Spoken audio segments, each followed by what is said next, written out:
तुम अपनी योग्यता और सामर्थ्य के अनुसार अपने विकास की विधि को अपना लो। यदि विकास की विधि का तुम त्याग करते हो तो पतन तुम्हारा होगा, उस विधि का नहीं होगा। अभी जो आप सुन रहे थे, स्वामी जी बता रहे थे, ये वैदिक सिद्धांत है। धर्म मनुष्य के लिए, मनुष्य धर्म के लिए नहीं है। ये वेद की घोषणा है, ये गीता का संदेश है। धर्म मनुष्य के लिए है। भगवान व्यासदेव ने महाभारत के हंस संहिता में एक बहुत बड़ी बात कही है, जिसको हर एक विद्वान हृदय से स्वीकार करते हैं। उनका कथन है, नहीं मानुषा श्रेष्ठ धर्म है किंचित। इस सृष्टि में मनुष्य से श्रेष्ठ और कुछ नहीं है। मनुष्य से श्रेष्ठ और कुछ नहीं है। वेद कहता है, सस्रस्य प्रतिमा पुरुष, मनुष्य तो परमेश्वर की ही प्रतिमूर्ति है। जो मनुष्य परमेश्वर की प्रतिमूर्ति है, जिस मनुष्य से श्रेष्ठ दुनिया में कुछ नहीं है, वह मनुष्य अपने विकास के लिए, अपने उत्थान के लिए ही धर्म को स्वीकार करता है, धर्म को धारण करता है। एक बात यहाँ पर मैं आप लोगों को एक बात और समझा दूं। श्रौत और स्मार्त दो विधियां हैं। श्रौत और स्मार्त ये दो विधियां हैं, और इन दोनों विधियों में धर्म की व्याख्या की गई है। धारयत इति धर्म और ध्रियते इति धर्म, धर्म के दो रूपों की व्याख्या की गई है। जो आपको धारण किए हुए है, जिससे आपका अस्तित्व है, जिससे आपकी एग्जिस्टेंस है, उसे धर्म कहते हैं।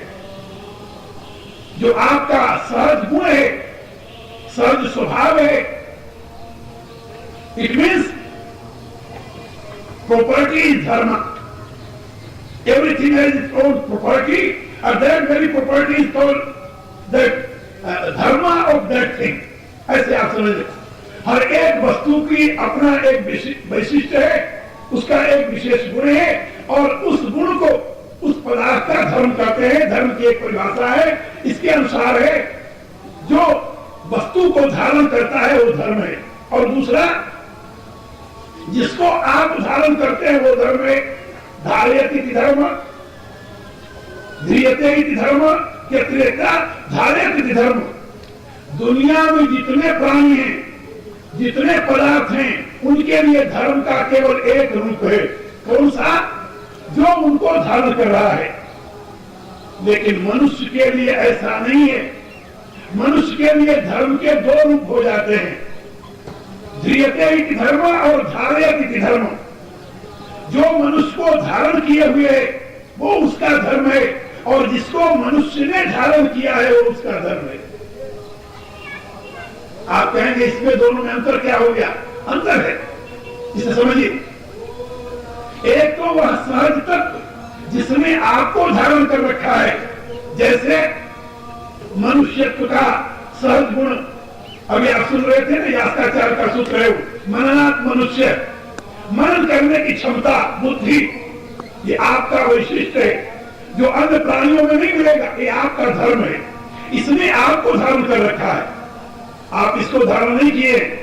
बुद्धि को बनाने वाले आप नहीं है, आपके व्यक्तित्व की निर्मात्री बुद्धि है, न कि बुद्धि के निर्माता आप हैं।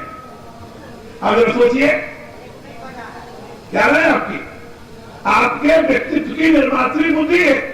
कहा कि बुद्धि का विकास तो हमने किया है। कहा बुद्धि का विकास किससे किया? अबुद्धि से नहीं, तभी बुद्धि थी। बुद्धि के प्रकाश में ही आपने बुद्धि का विकास किया है, बुद्धि के प्रयोग में ही आपने बुद्धि का विकास किया है। तो एक तो धर्म हुआ है जो आपको धारण किए हुए है, उसको कहते हैं नित्य धर्म, शाश्वत धर्म, वह है सहज धर्म, और उसको श्रौत धर्म कहते हैं। विज्ञान और वेद उसी धर्म की मीमांसा करते हैं जो सहज है, और दूसरा धर्म है जिसको आपने धारण किया है, आपने स्वीकार किया है। आपने स्वीकार किया है हमें इस प्रकार से पूजा करनी है, हमें इस प्रकार से आराधना करनी है, हमें अमुक के साथ इस प्रकार से व्यवहार करना है। ये आपने धारण किया है, इसके लिए कोई डिवाइन लॉ ने काम नहीं किया। पशु को पता नहीं है कि उसकी मां कौन है, उसकी बहन कौन है और उसकी पत्नी कौन है? पता है क्या? बिल्कुल पता नहीं है। लेकिन आपने अपने लिए धारण किया है। एक सज्जन मिले मुझे, इंग्लैंड में रहते थे। उनका एक मित्र था, कोई मुसलमान, ईरान का रहने वाला। दोनों मेरे पास आया करते थे कभी कभी। एक दिन वो सज्जन आए, दोनों घनिष्ठ मित्र थे। सज्जन आए, बड़े दुखी थे। मैंने उनसे पूछा, हमका भैया आज तो बड़ा दुखी हो, क्या बात है? कहने लगे, गुरुजी मैं क्या बताऊं। मैंने पूछा, हमका तुम्हारा दोस्त कहां है? आज उसको साथ नहीं लाए, मौन हो गए। हमने सोचा हमका कोई खास बात है। खास बात क्या है भाई? मैंने उनसे पूछा। बहुत पूछने पर उन्होंने अपने मन की व्यथा व्यक्त करते हुए कहा, गुरुदेव मैं क्या बताऊं, आज मेरे मित्र के द्वारा मुझे ऐसी बात सुनने को मिली है जिससे कि मेरा हृदय जल गया है, कांप गया है सारा शरीर, और मैं बहुत दुखी हूं। और अब मेरी ऐसी स्थिति हो रही है कि मैं कह नहीं सकता आपसे कुछ। हुआ क्या? जानते हो क्या हुआ? वो कहने लगा कि मेरे पिता, मेरी मां कुछ दिनों से मेरे विवाह की चर्चा कर रहे थे। विवाह की चर्चा कर रहे थे और हमारे लिए योग्य कन्या को ढूंढ रहे थे। आज मेरे मित्र ने मेरे से एक बात कही। क्या कही? कहने लगा, मेरे घर में एक मेरे चाचा की लड़की है, मेरी बहन छोटी, और वो भी घर में रहती है। मित्र आता है तो भी वही रहती है। मित्र मेरे से कहने लगा कि भाई तुम विवाह के लिए इधर उधर क्यों लड़कियां ढूंढ रहे हो? तुम्हारे घर में तो बहुत सुंदर लड़की है। अभिप्राय ये कि तुम अपने पिता से कहो कि वो जो तुम्हारे घर में तुम्हारे चाचा की लड़की है उससे तुम्हारी शादी कर ले। और जब से उसने ये सलाह दी, उसकी बात सुनते उस समय तुम्हें उसको केवल पी कर रह गया, लेकिन मेरे शरीर में आग लग गई है कि मैंने कितनी नासमझी की कि ऐसे मूर्ख को अपना मित्र बनाया। आज मैं पश्चाताप कर रहा हूं। मैंने कहा उसमें उसका दोष नहीं है। कहा क्यों दोष नहीं है गुरुदेव? मैंने उससे बताया, हम कहा कि मुसलमानों में केवल दूध बनाते हैं। दूध। एक पिता की यदि दो स्त्रियां हैं, उन दो स्त्रियों में एक को लड़की हुई, दूसरे को लड़का, तो उनका आपस में विवाह हो सकता है, क्योंकि उनकी दूध पिलाने वाली मां एक नहीं है। उसने जो कुछ कहा वो अपने संस्कार के अनुसार कहा। उसको बच्चेपन से यही संस्कार मिला है, और तुम्हें बच्चेपन से यह संस्कार मिला है कि तुम्हारे चाचा की लड़की तुम्हारी सगी बहन है, तुम्हारे मामा की लड़की तुम्हारी बहन है, तुम्हारे बुआ की लड़की तुम्हारी बहन है, तुम्हारे मासी की लड़की तुम्हारी बहन है। इतना ही नहीं, 7 पुस्तक तुम्हें संस्कार मिला है कि 7 पीढ़ी तक जो संबंध में है वो तुम्हारी बहन है। उनके साथ विवाह करने तुम कल्पना नहीं कर सकते, लेकिन एक मुसलमान कर सकता है। वो अज्ञानी है, अबोध है, पर्सिया का रहने वाला है। उसको क्या पता कि तुम्हारी क्या संस्कृति है? तुम उसके ऊपर गुस्सा क्यों करते? उसको समझाओ कि भाई ये तुम्हारे संस्कार है, मेरे संस्कार नहीं है। मेरा कहने का प्रयास, ये धारणा किसने की है? यदि ये नेचुरल धारणा होती, मनुष्य के लिए होती, सारे मनुष्यों में ऐसी भावना आती, लेकिन नहीं। हमने अनुसंधान करके इस सत्य को समझा है, इस वैशिष्ट को समझा है कि यदि सगोत्र विवाह हो जाएगा तो लड़की और लड़के का जीवन अंधकार में हो जाएगा। एक सज्जन से मैंने पूछा, हम कहा क्या आप बता सकते हो पूरे इतिहास में मिडिल ईस्ट में कोई महान दार्शनिक हुआ हो? एक दार्शनिक का नाम बता दो मुझे, पूरे मिडिल ईस्ट में। हमने इतिहास का अध्ययन किया है, अब तक कोई ऐसा प्रमाण नहीं मिला कि पूरे मिडिल ईस्ट में कोई एक दार्शनिक हुआ हो। क्यों नहीं हुआ? कारण क्या? वहां बौद्धिक विकास नहीं हो सका। क्यों नहीं हो सका? इसीलिए नहीं हो सका। इसलिए आज तक के वैज्ञानिक भी मानते हैं यदि दो समान रक्त के साथ संबंध हो जाएगा तो जो बच्चा पैदा होगा वो बुद्धिहीन होगा। शरीर से हेल्दी हो सकता है, लेकिन बुद्धि उसकी मानी जाएगी, गुंडा बड़ा पैदा होगा। लेकिन हमारे ऋषियों ने इस सत्य को समझ करके बताया कि जहां से कोई भी जरा सा भी बीज का संबंध हो, वो 7 पीढ़ी तक 5 गोत्रों को बचा करके फिर विवाह करो, फिर तुम्हारी संतान तेजवान होगी, विद्वान होगी, बुद्धिमान होगी। और यही कारण है कि आपको भारत में महान संत मिलेंगे, विद्वान मिलेंगे, बुद्धिमान मिलेंगे, दार्शनिक मिलेंगे। भारत ही एक ऐसा देश है जिसमें अनेकों दार्शनिक आपको मिलेंगे। भारत ही ऐसा देश है जहां विचारों की पूर्ण स्वतंत्रता है। आप जानते हो, अब एक सज्जन मेरे से कह रहे थे कि देखो रश्दी ने एक पुस्तक लिखी है, उसके ऊपर सारी दुनिया में हल्ला मचा हुआ है और सब ये कह रहे हैं उसे मार डालो। मैंने उसे काम का भरे आदमी, जैसी बात रश्दी ने कुरान के प्रति लिखी है, ऐसी बात हमारे देश में वेद और शास्त्र के प्रति एक सरिता नाम की पत्रिका निकलती है, हर सप्ताह निकलता है। उसमें आप लोगों ने पढ़ा होगा, सरिता पत्रिका को जानते हो, हर सप्ताह उसमें निकलता है। वेद को गालियां, पुराण को गालियां, तुलसी को गालियां। उस सरिता वाले ने पुस्तक लिखी, तुलसी पथभ्रष्टक है समाज की, और की बात छोड़ी, लेकिन हमारे कान में जू तक नहीं रहती थी। एक सज्जन कहने लगे तो हमारी कायरता है, हम कहा तुम उदारता को कायरता मानो तो तुम्हारी बुद्धि की हीनता है, ये तुम्हारी बुद्धि की समझ है ना। हम जानते हैं कि ऐसे लोगों के कहने से लिखने से धर्म का कोई अंतर नहीं पड़ता या धर्म शास्त्र की कोई महत्ता कम नहीं हो जाती। हमने धर्म की रूपरेखा को समझा है, उसकी महत्ता को समझा है। हमने ये देखा है कि जो धर्म हमें धारण किए हुए है वो नित्य है, शाश्वत है, सनातन है, वो सर्वोच्च धर्म है। जिस धर्म को हमने धारण किया है वो तो हम हमेशा बदलते रहते हैं, हमेशा बदलते रहते हैं। आज से नहीं, वैदिक काल से ले लो अब तक। एक सज्जन मेरे पास आए, उन्होंने कहा कि आप मुझे सनातन धर्म का कुछ सिद्धांत बता दें। हम कहा कौन से सनातन धर्म का? कहने लगे कौन से सनातन धर्म का? माने सनातन धर्म भी कहीं होता है। हम कहा वेद से लेकर हनुमान चालीसा तक का मैं पंडित हूं, और हमने देखा धर्म के बदलते हुए स्वरूप को। वैदिक काल में जिसे धर्म माना जाता था, उसके पश्चात श्रौत काल में नहीं रहा। श्रौत काल में जिसको धर्म माना जाता था, स्मृतियों के काल में वो नहीं रहा। जो स्मृतियों के काल में धर्म माना जाता था वो पौराणिक काल में नहीं रहा। आज से 2000 वर्ष पहले जिसे धर्म मानते थे वो 500 वर्ष पहले नहीं था। आज से 400 वर्ष पहले जिसे धर्म माना जाता था वो आज धर्म नहीं है। ये धर्म की चर्चा कर रहे हो तो जो स्मार्ट धर्म है, हमारे यहाँ ऋषियों ने ये घोषणा की है कि कोई ऐसी स्मृति नहीं है जिसको हम शाश्वत रूप में स्वीकार कर लें। यही तो वैदिक सिद्धांत है।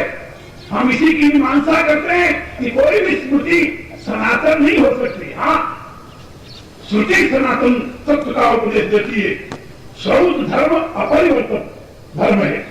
श्रौत धर्म और स्मार्ट धर्म में क्या अंतर है उसको समझ लो। जैसे मैंने अभी आपको बताया, रोटी कैसे खानी है, वो कैसे हजम होगी, हजम होकर के रोटी खाने से उस अन्न का रस कैसे बनेगा, रस से रक्त कैसे बनेगा, रक्त से मांस कैसे बनेगी, मांस से मेदा और अस्थि, और अस्थि में मज्जा और बीज कैसे बनेगा, बीज का ओज कैसे बनता है, ओज की बुद्धि कैसे बनती है। ये रस के 9 प्रकार के परिवर्तन, अन्न के 9 प्रकार के परिवर्तन जैसे अनादिकाल में होते थे वैसे आज भी होते हैं।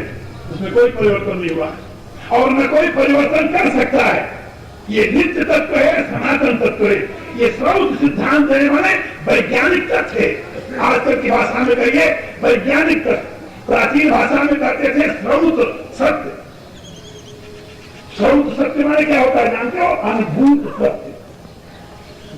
श्रौत किसे कहते हैं? जो तत्वदृष्टा मनुष्यों द्वारा दृष्ट हुआ हो, अनुभूत हुआ हो, उस सत्य को। तो एक सत्य यह है, ये सनातन सत्य, इसमें परिवर्तन नहीं होता। लेकिन जहां पर स्मार्ट तत्व की बात है, स्मार्ट धर्म की बात है, उसमें हमेशा परिवर्तन होता रहता है। हम पूजा कैसे करें? पहले अग्नि में आहुति देते थे, देखा कि अग्नि में आहुति देने का काम तो बहुत बड़ा है, अब थोड़ा समय है, थोड़ी योग्यता, थोड़ी सामर्थ्य है, किसके पास फुर्सत है कि अग्नि में आहुति दे। हमने एक 100 सामान निकाल लिया, आहुति में क्या डालते हैं? अगर तगक चंदन का बुरा आदि घी आदि डालते हैं। इसका हमने एक पतला सा रूप बना लिया, उसको क्या कहते हैं? अगरबत्ती। और घी की धारा की जगह हमने बना लिया एक कटोरी में दीपक जला लो। और दीप और धूप यज्ञ की जगह किसने लिया? धूप और दीप ने। यज्ञ के द्वारा हम परमात्मा की उपासना करते थे, शॉर्टकट मार्ग निकाल लिया, धूप दीप जला दो, परमात्मा की उपासना हो गई, शांति मिल गई तुम्हें, वही सुगंध आ जाएगा, वही बात बन जाएगी, एटमोस्फियर वैसा हो जाएगा।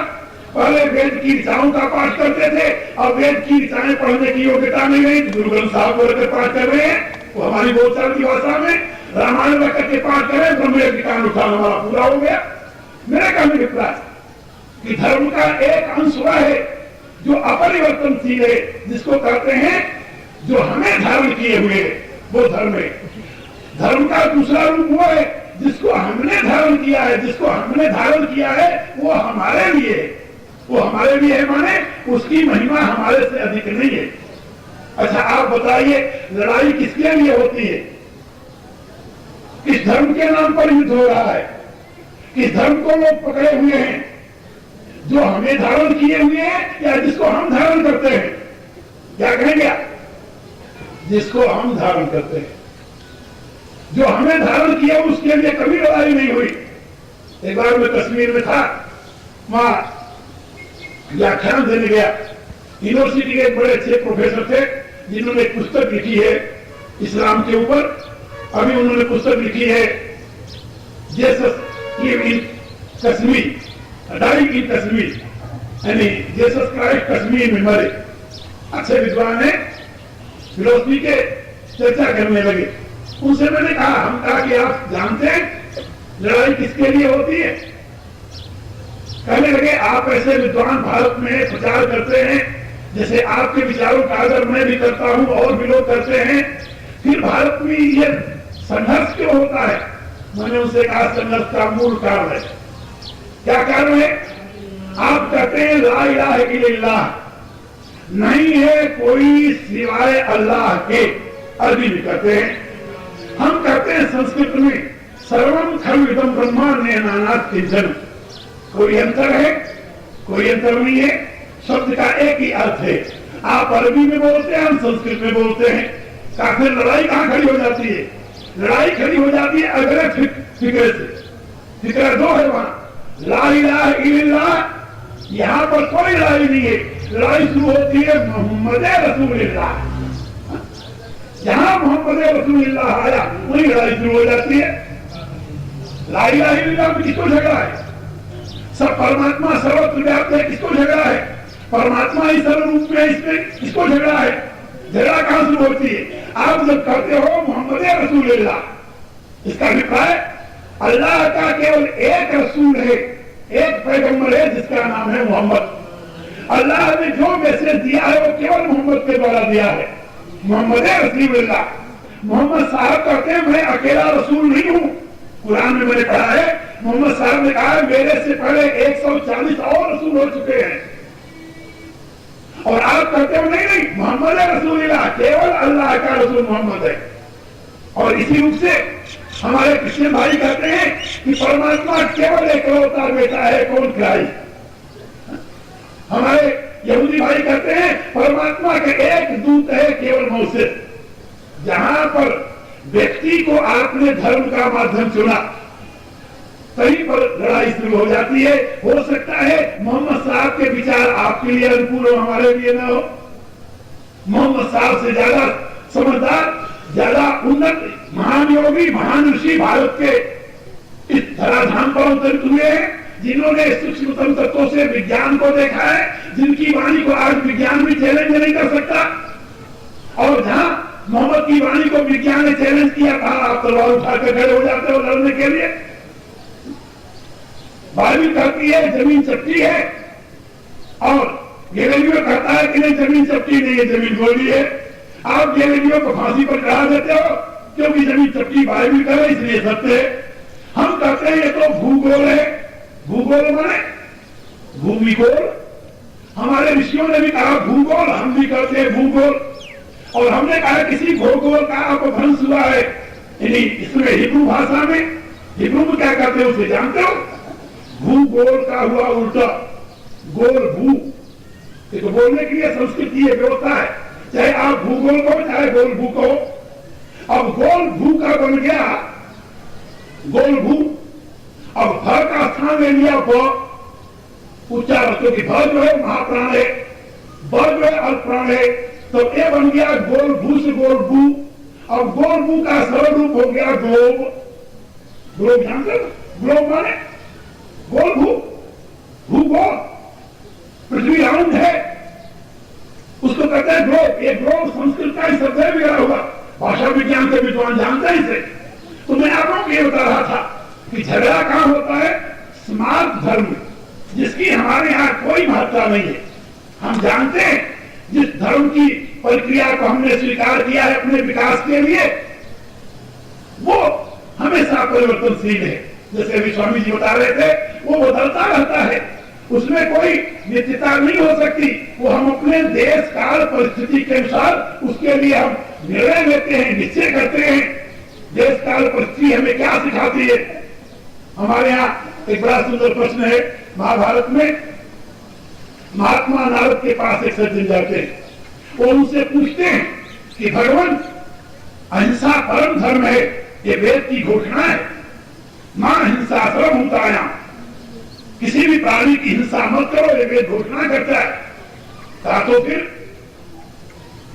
वो पूछते हैं कि कभी सत्य को परम धर्म माना गया है? सत्य से बड़ा और कोई धर्म नहीं है। और शास्त्रीय कहता है सत्य विजय विजयते नाम नृतम, सत्य से ही विजय प्राप्त होती है, आत्मा जय प्राप्त करता है, अंध से नहीं। एक तरफ सत्य को परम धर्म माना गया है, एक तरफ अहिंसा को परम धर्म माना गया है। यदि दोनों में कभी कंफ्लिक्ट हो जाए फिर क्या किया जाए? कहा कंफ्लिक्ट हो ही नहीं सकता, कहा हो जाता है। कहा जैसे महात्मा ने प्रार्थना किया कि जैसे एक पशु जा रहा है और पशु को मारने के लिए कसाई उसके पीछे दौड़ रहा है, पशु किसी गली में चला गया, कसाई किसी व्यक्ति से पूछ रहा क्यों भाई उस पशु को तूने देखा किधर गया? यदि कसाई को व्यक्ति बता देता है कि पशु इधर गया है तो उधर जाकर मार देगा, और यदि कहता है इधर तो नहीं गया, मैंने तो देखा ही नहीं, हो सकता है इधर गया हो, फिर वो पशु बच सकता है। ऐसी स्थिति में क्या करना चाहिए? सत्य और अहिंसा दोनों में तकरार हो गई। यदि सत्य का पालन करते हैं तो प्राणी की हिंसा होती है।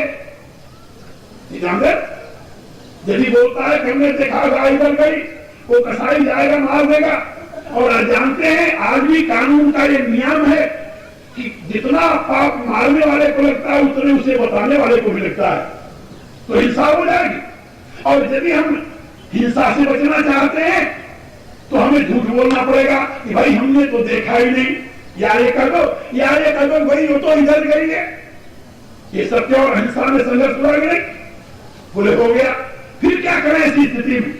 महात्मा नारद से वो राजा पूछता है कि हमें क्या करना चाहिए ऐसी स्थिति में जहां सत्य और अहिंसा में टकराव हो जाए। सत्य बोलते हैं तो हिंसा हो जाती है, यदि हिंसा से बचना चाहते हैं तो असत्य बोलना पड़ता है। हम असत्य बोले या हिंसा को होने दें? नारद जी कहते हैं देखो, सत्य से वचनम श्रेय सत्यागम बदे, सत्य बोलना श्रेष्ठ है, लेकिन सत्य से भी श्रेष्ठ है हित की बात करना। का हित किसे करते हैं भगवान? का यद भूत हित अत्यंतम सत्यम होती, जिससे प्राणी की रक्षा होती हो, जिससे प्राणी का कल्याण होता हो, जिससे प्राणी का हित होता हो, वैसी ही वाणी बोलो। ये मेरा सिद्धांत नारद जी करते हैं। अब आप सोचिए, यहाँ पर उस हिंसा से प्राणी को बचाने के लिए झूठ बोलना ही सत्य हो जाता है। इसको कहते हैं देश काल परिस्थिति के अनुसार इस प्रकार के धर्म का निर्णय लेना। कभी कभी हिंसा भी अहिंसा से श्रेष्ठ हो जाती है, हिंसा भी अहिंसा से श्रेष्ठ हो जाती है। पुराण में कथा, एक व्यक्ति हिंसा में निरत रहता था, उसको एक संत मिल गए, गुरु मिल गए, उन्होंने उपदेश दिया कि अब कभी किसी की हिंसा नहीं करेगा, साधन बता दिया, साधन में बैठ गया। उसने पूछा भगवान मेरा साधन सिद्ध हो गया, मैं कैसे समझूंगा? उसके हाथ में लठिया थी जिससे लोगों को मारता था। महात्मा ने कहा जब तेरी लठिया हरी हो जाए सूखी से, तब समझ लेना कि तुम्हारा साधना सफल हो गई। और वो इस इंतजार में था कब लठिया हरी हो, साधन में लगा रहा। एक दिन बैठा हुआ ध्यान में उसने चीख सुनी, पुकार सुनी, करार सुनी बगल में। उसे नहीं आ गया, उठकर खड़ा हो गया। पुकारने वाली कौन थी? एक अबला थी जिसको एक दस्यु जबरदस्ती लूटने और बलात्कार करने के लिए दौड़ रहा था। अबला की पुकार सुनी, चीख सुनी, मुझे बचा लो, मेरे धर्म की रक्षा कर लो। वो विचार करने लगा अब क्या करूं? इस अवस्था में यदि मैं बचाने जाता हूं तो झगड़ा हो जाएगा, हो सकता है दस्यु से डाकू से झगड़ा हो जाए तो उसे मारना पड़ जाए, और यदि मैं नहीं बचाता हूं तो ये चीख पुकार सुननी पड़ेगी। उसने अपनी लठिया से 55 खून किए थे। 55 खून माने हाँ 55 पंजाबी में कहते हैं, 55 लोगों का वध किया था। उसने निश्चय किया कि जैसे 55 वैसे 56। जहां 55 लोगों के मारने का पाप लगेगा वहां एक और पाप सही, लेकिन मेरे से ये करार नहीं सुनी जाती। लाठी उठाया, दौड़ा गया और उस डाकू को ललकारा जो उस अबला के यानी इज्जत को लूट रहा था। डाकू उसके सामने आया, दोनों में युद्ध हुआ, उसने लाठी उठाकर मारी, मर गया। डाकू के मरते ही उसकी लठिया देखा हरी हो गई, लठिया हरी हो गई। उसने देखा ये क्या तमाशा, आश्चर्य में पड़ गया कि 55 लोगों का वध किया, उससे मैं पतित हो गया। गुरु ने कहा था जब तुम्हारी लठिया हरी हो जाए तो जान लेना तुम्हारे साधन की सिद्धि हो गई, और इस डाकू के मारने से मेरी लठिया हरी हो गई, अभिप्राय मेरा साधन सिद्ध हो गया। बड़े असमंजस में था। उसी समय उसके गुरुदेव का वहां आविर्भाव हो गया। गुरुदेव ने पूछा वो आश्चर्य किस बात की? चरणों में गिर गया, सारी कहानी सुना दी। गुरु ने कहा वत्स, जिन 55 व्यक्तियों की तूने 55 व्यक्तियों की तूने खून किया था वो अपने स्वार्थ के लिए किया था, और ये जो तूने दुष्ट की हत्या की है ये अपने स्वार्थ के लिए नहीं, ये किसी अबला की इज्जत को बचाने के लिए, उसके प्राण को बचाने के लिए, ये परोपकार के लिए की है, परहित के लिए की है। इसमें तुम्हारा कोई भय था न स्वार्थ था। कहीं पर परोपकार के लिए दुष्टों की हिंसा भी करनी पड़ती है। जहां दुष्टों की हिंसा की जाए वो हिंसा नहीं है, वो तो अहिंसा के रूप में ही स्वीकार की जाती है। ये शास्त्रकारों ने बताया। मेरे कहने का मतलब है कि जहां पर ऐसी स्थिति हो उसको आपद धर्म कहते हैं। उस अवस्था में अपनी स्वीकृतियों को परिवर्तित करना होता है, और जहां पर ऐसी स्थिति नहीं है, मेरे कहने का मतलब है कि जो प्राकृतिक विधान से, दैविक विधान से जिन तत्वों ने हमें धारण कर रखा है वो नित्य धर्म है, उनको हम बदल नहीं सकते, उनमें परिवर्तन नहीं होता। और जो हमारे स्वीकृत धर्म है, जिनको हम स्वीकार किए हैं, उनमें परिवर्तन होता रहता है। दुनिया में लड़ाई जो है वो सत्य की नहीं है, सिंबल की है, सिंबल की। मैंने उसी मुसलमान विद्वान को समझाया। हम कहा कि आपने देखा है हमारे यहाँ ओम लिखा जाता है? बोले ओम कैसे लिखा जाता है? कहने स्वामी मैं जानता हूं जैसे लिखा जाता है। मैंने ओम लिखकर के उसे बताया। हम कहा ऐसे देखते हो? बोले नीचे ऐसे लिखा हुआ, ऊपर एक चंद्रबिंदी लगी हुई है। मैंने उससे पूछा, हम कहा कि आपके ध्वज में, हिंदुओं के ध्वज में आपको ओम मिलेगा? बोले हाँ। हम कहा आपके ध्वज में केवल चंद्रमा के ऊपर सारा चंद्रबिंदी समझ लो। मैंने उससे पूछा, हम कहा कभी आपने देखा चंद्रमा के ऊपर ऐसा कोई तारा उदय हुआ हो? किसी द्वितीया के दिन देखा? किसी ईद के दिन देखा? बोले ना, कभी नहीं देखा। हम कहा ये सिंबल कहां से आया तुम्हारे धर्म में? कहना ये तो मुझे पता ही नहीं है। हम कहा तुम्हें पता नहीं, मुझे पता है, मुझसे पूछो। हमारे यहाँ ये जो ओमकार बनाया जाता है, आ उ